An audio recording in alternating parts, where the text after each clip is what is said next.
estudios complementarios que ustedes sí o sí como médicos generales tienen que saber qué es y para qué sirve. No es que viene con dolor abdominal y le voy a pedir los 4 estudios, no, eso es absurdo, eso es erróneo. Cada patología tiene su método de estudio específico para poder diagnosticarlo.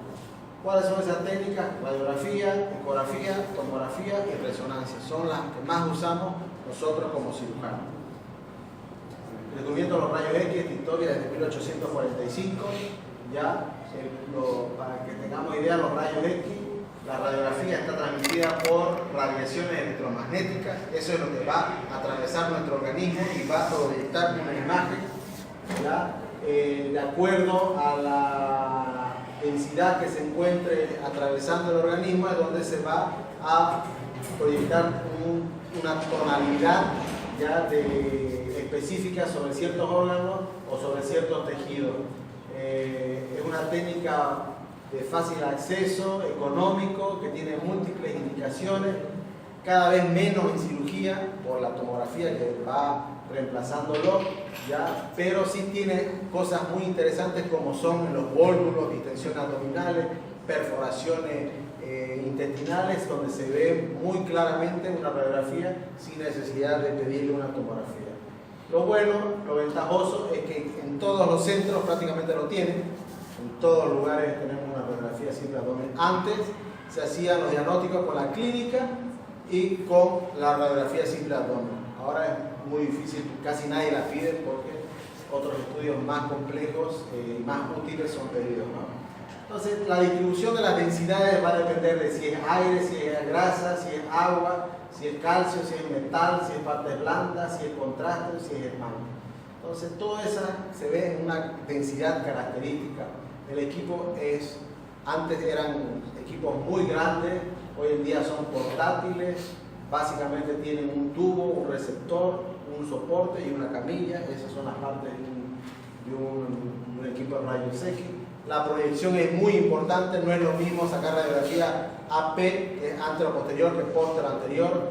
Entonces puede ser lateral, puede ser oblicua. Hoy en día se usa los rayos X dinámicos. Entonces vamos viendo, vamos movilizándolo al equipo y en la posición que nos convenga o donde vemos lo que queremos ver, le sacamos la fotito que es la placa radiográfica.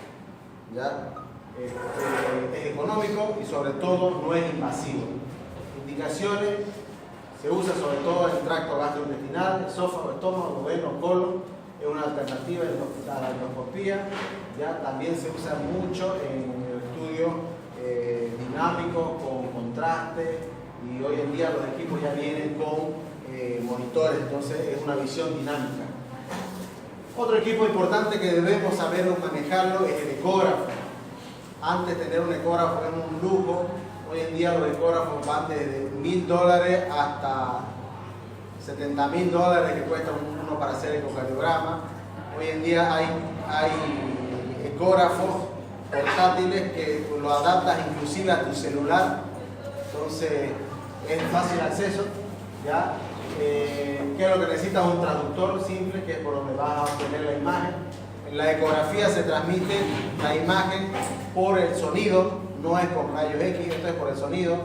El traductor emite unas ondas que atraviesan la piel, las ondas del organismo, choca con las diferentes estructuras y esas ondas vuelven al transductor y ahí en la pantalla se genera una imagen, ¿no? Esa es la forma, tiene múltiples aplicaciones, es inocuo, significa que no causa daño, bajo costo, rápido y de bastante disponibilidad. Casi todos los centros lo tienen.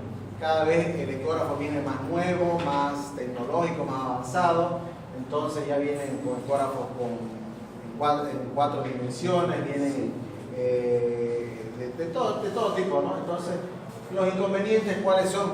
Que es operador dependiente. ¿Qué significa eso? Que depende mucho quién hace la ecografía. Puede ser que 2 médicos tengan el mismo entrenamiento, pero la habilidad es independiente de cada uno. Entonces hay ecografistas buenos, hay ecografistas malos, hay técnicos buenos, hay técnicos malos. Entonces, como en todo, cuando es operador dependiente nos va a limitar sobre el uso de esto, ¿no? Entonces, esta es una ecografía donde se ve un quiste a nivel hepático, vemos las distintas densidades del ecógrafo. Cuando es líquido, el líquido es el mejor conductor del sonido, entonces hay un reforzamiento posterior, entonces eso es, hasta que no se muestre el contrario, es líquido, ¿no?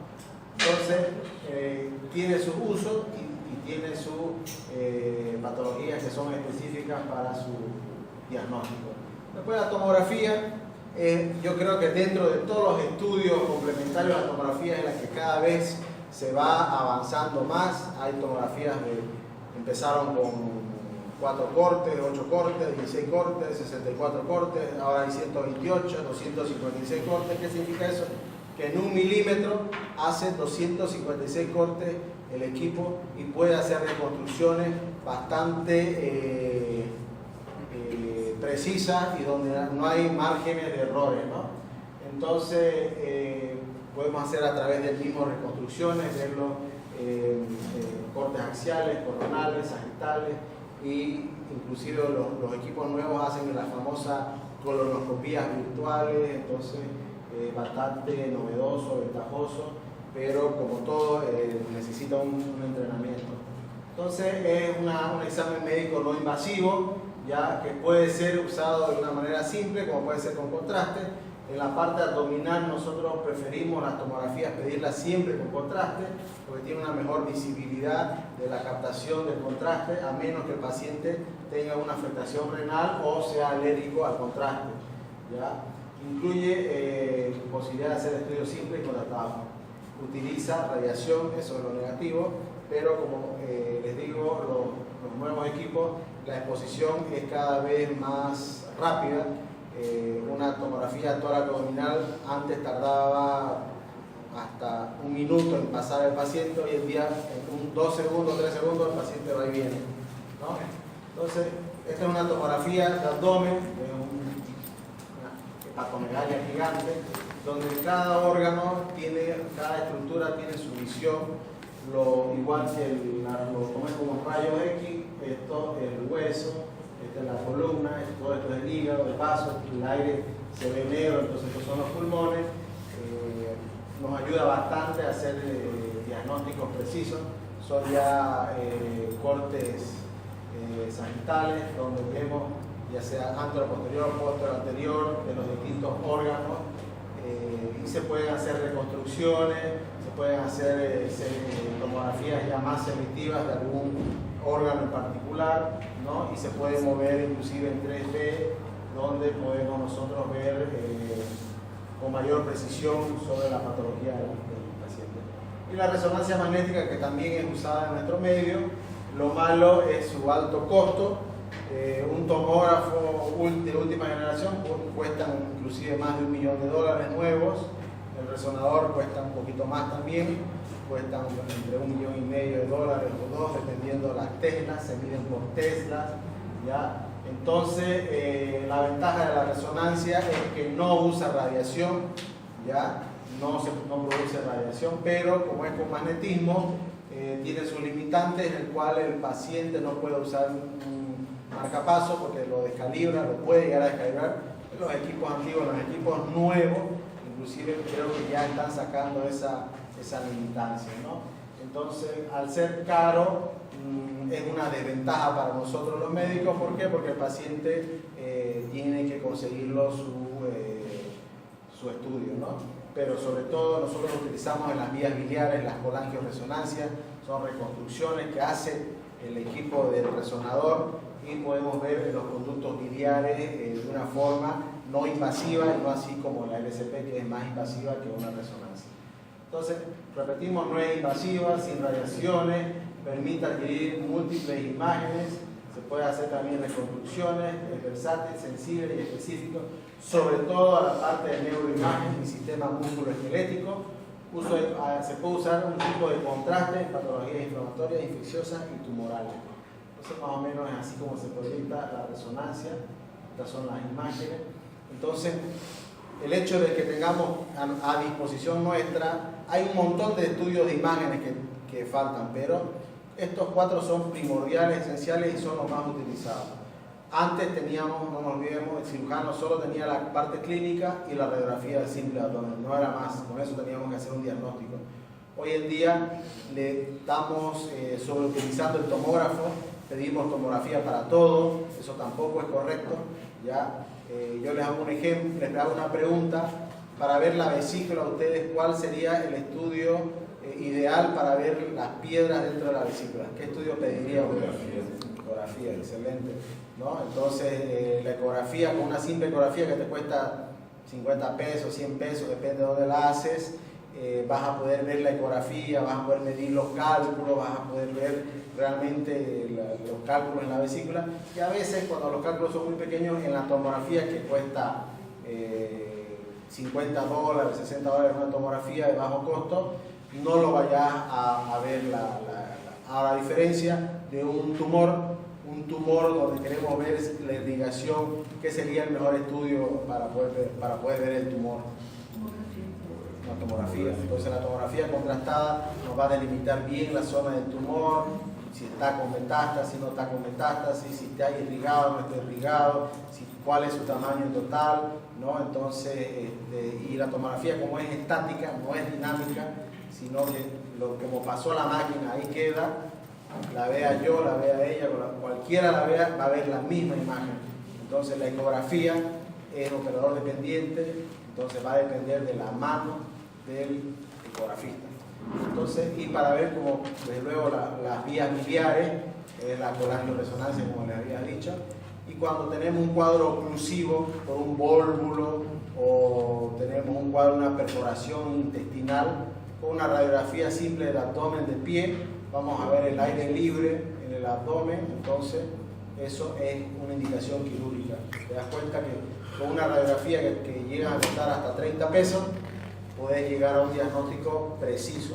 Entonces, ya sea laboratorial o imagenológico, es porque estás sospechando de algo. Entonces, si yo sospecho de un tumor, le pido una tomografía y la tomografía me va a decir si es un tumor o no es un tumor.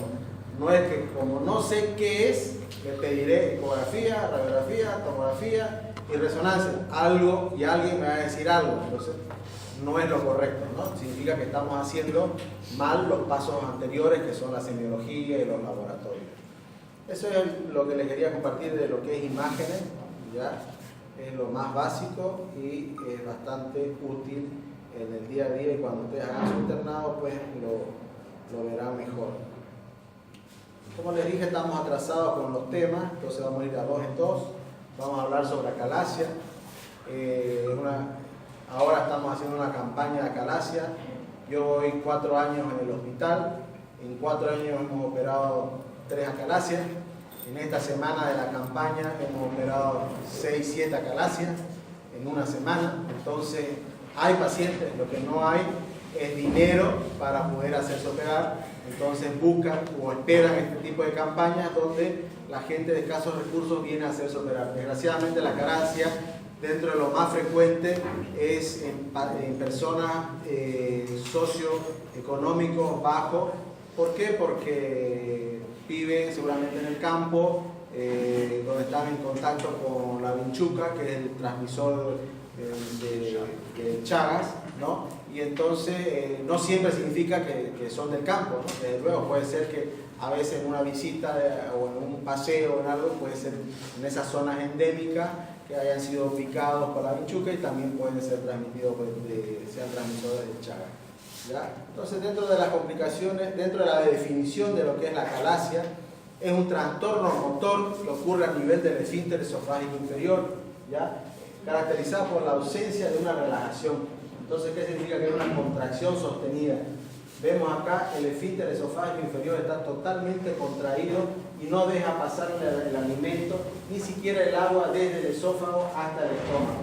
Si vos ves una radiografía contrastada, ves así el esófago dilatado, una línea, y ahí algo pasa. En algunos pacientes inclusive está como cortado, que no pasa nada por abajo, ¿no? Entonces, al ver esa imagen es característico de una acalasia, pero no significa que sí sea una acalasia, ¿no? Hay estudios complementarios que ahorita vamos a hablar. La incidencia es 1 en 100.000 en nuestro país, Ya la edad no es relevante ni el sexo, porque puede haber chagas neonatal, como puede haber manifestaciones a nivel de cualquier edad.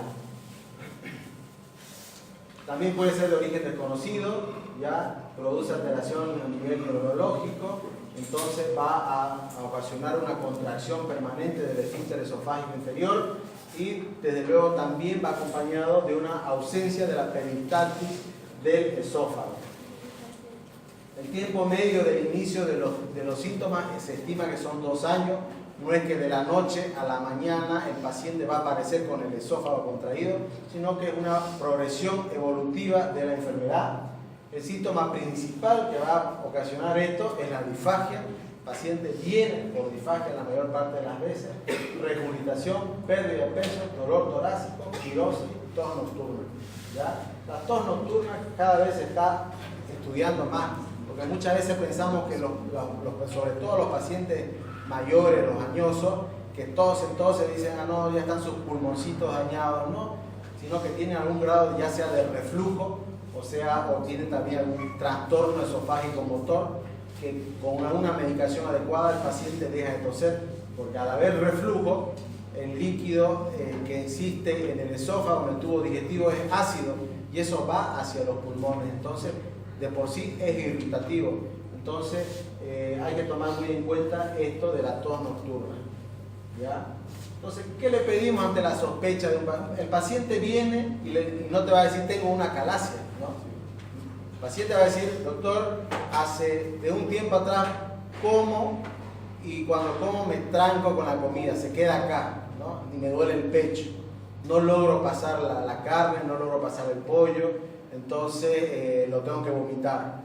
O lo tengo que triturar la carne para poder comerla, o solo me estoy alimentando con jugo porque no pasa otra cosa que no sea líquido, o te dicen toda una historia de 2 años más o menos que empezó no comiendo carne, después no comiendo arroz, no comiendo papa, tomando jugo, y ahora viene porque no puede tomar ni siquiera agua, porque todavía la gente cree que la sopita de arroz, la sopita de verduras le va a alimentar, ¿no? Entonces el paciente ya viene con una pérdida de peso, viene con una evolución de 2 años, viene con una calasia bien marcada. Entonces nosotros lo que tenemos que pedir es una radiografía contrastada, un esofagograma que se llama, ¿no? Y tenemos que hacer una evidencia manométrica, o sea, una manometría.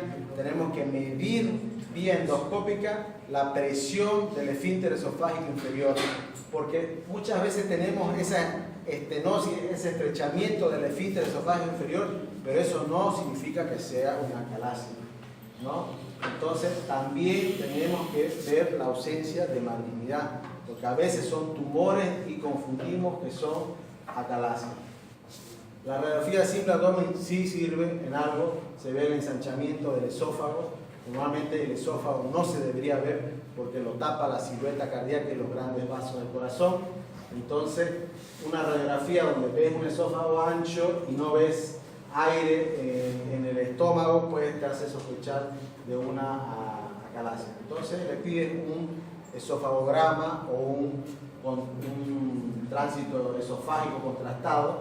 Entonces, es clara la evidencia del grosor del diámetro del esófago es mayor de lo normal y viene un estrechamiento importante a nivel del esfínter esofágico inferior, pero en este estudio algo pasa al estómago, entonces no está tan cerrado como podría llegar a ser con el tiempo, ¿no?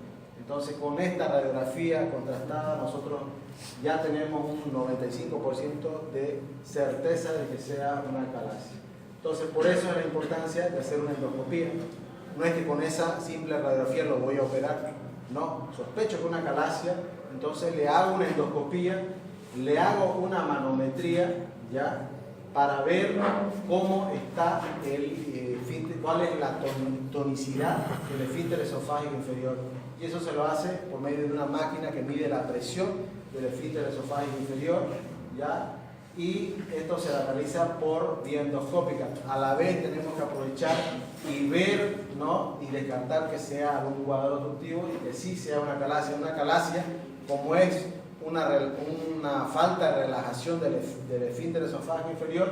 El endoscopio, que mide 1.8, los más delgaditos, 1.8 centímetros, no llegan a pasar, no llegan a atravesar el esfínter esofágico, no llegan a entrar al estómago.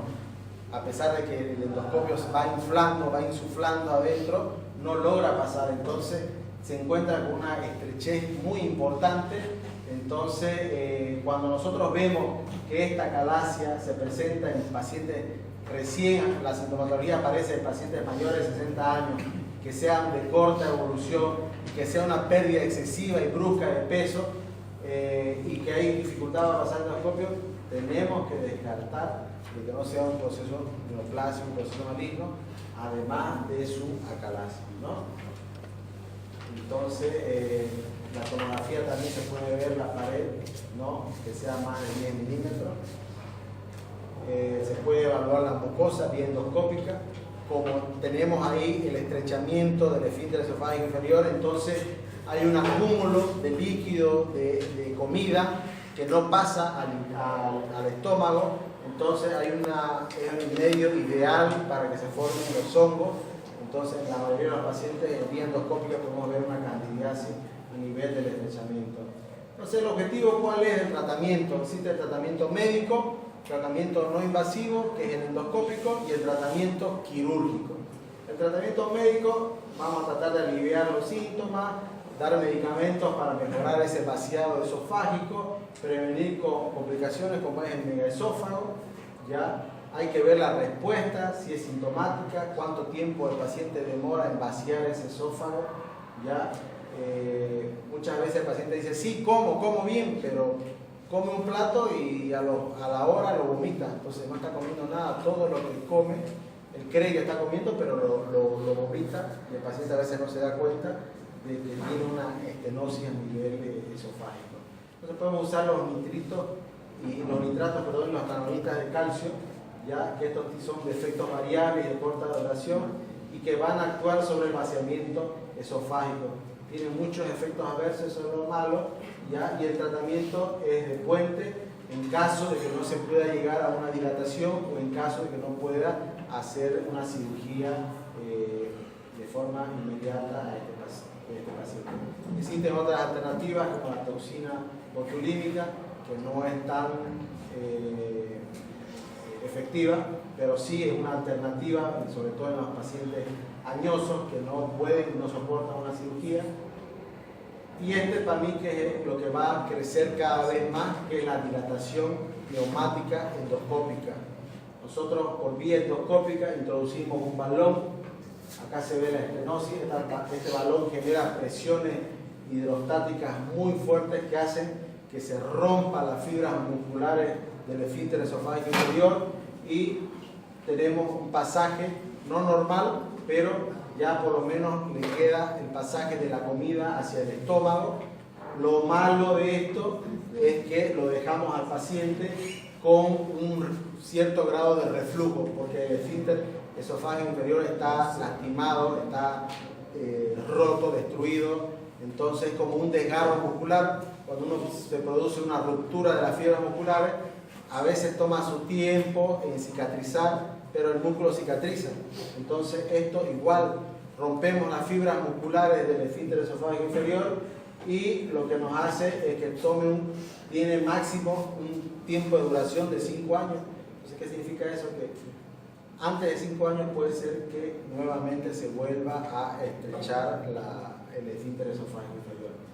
El costo también es bastante caro.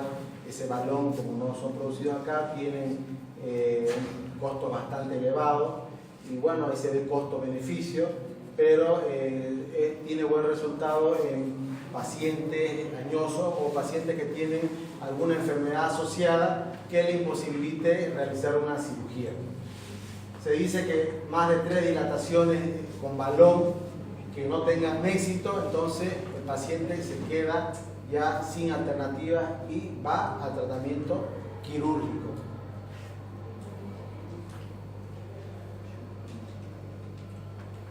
Por más que sea un procedimiento endoscópico, todo procedimiento tiene su complicación. La complicación es baja, 2%, pero existe el riesgo de perforación porque estamos rompiendo las estructuras que forman ahí el esfínter esofágico inferior. Entonces, esto nos puede producir una perforación, y una perforación esofágica por la localización anatómica nos puede producir una mediastinitis, ¿no? Y la mediastinitis es bastante compleja y tiene, eso sí, alta tasa de mortalidad. Entonces, desgraciadamente, su complicación de esto, por más que sea de buen resultado, es el reflujo gastroesofágico. Entonces, igual tenemos que hacerle una cirugía.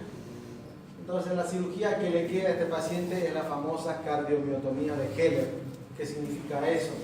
Que tenemos que seccionar nosotros el músculo, ya el esfínter, ya en sus 3 planos. Tenemos que abrir y dejar la mucosa esofágica expuesta. Y no solo con eso, sino que a su vez, si nosotros le hacemos solo la miotomía de Heller, que es cortar el músculo, el paciente va a quedar con un tubo, ya con un pasaje de comida, pero como ya no hay la relajación y la compresión del esfínter esofágico, entonces va a tener el paciente un reflujo. Entonces nos obliga a, una vez hacer la miotomía, tenemos que también hacer una técnica, que lo vamos a ver en otro capítulo, que son las técnicas antirreflujo. O sea, sí o sí este tipo de paciente se le tienen que realizar 2 tipos de cirugía. Una es la miotomía de Heller y la segunda es una técnica antirreflujo para que no quede el paciente con el reflujo, que es bastante riesgoso. ¿Por qué? Porque el reflujo puede pasar en la noche cuando esté dormido, puede devolver el alimento y puede broncoaspirarse y puede llegar inclusive a la muerte. Hay muchas técnicas. Hoy en día la técnica ideal es la cirugía laparoscópica, ¿no? Entonces es menos agresivo, ya tiene menos complicaciones que una cirugía abierta. ¿Por qué? Porque no nos olvidemos que el esófago, su mayor parte del esófago es torácico, no es abdominal. Una porción mínima, 3-4 centímetros del esófago, es abdominal, entonces el resto es esofágico. Entonces nosotros, al hacer una cirugía abierta, tendríamos que partir el tórax para llegar al esófago, ¿no? Entonces no se puede hacer eso. Si antiguamente lo abríamos en la pared abdominal, pero no lográbamos ver la profundidad en su totalidad del esófago. Entonces la cirugía laparoscópica, por el uso de la cámara, ¿no?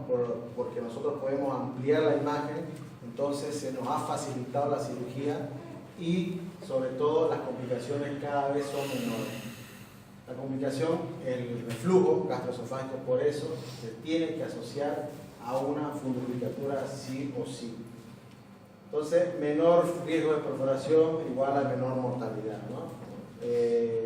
No complicada por técnicas endoscópicas previas, eso es importante, porque hay veces que a los pacientes los tratan con vía endoscópica, le hacen dilataciones y después acuden al cirujano. Entonces, para el cirujano, cortar el músculo ya dilatado, ya roto, no es lo mismo que cortar un músculo que no ha sido tocado, ¿no es cierto?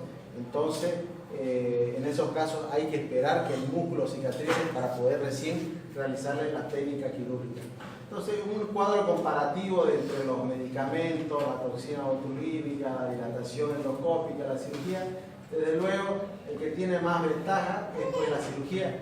¿Por qué? Porque es mayor eficaz y el que tiene mayor duración. Se dice que una cirugía bien hecha, tratada y cuidada con una buena alimentación postoperatoria, el paciente le va a durar la cirugía más de 10 años, versus la dilatación que nos dura máximo, según las estadísticas, 5 años. Entonces, riesgo, beneficio, costo, beneficio, en todos lados la ventaja tiene siempre la cirugía.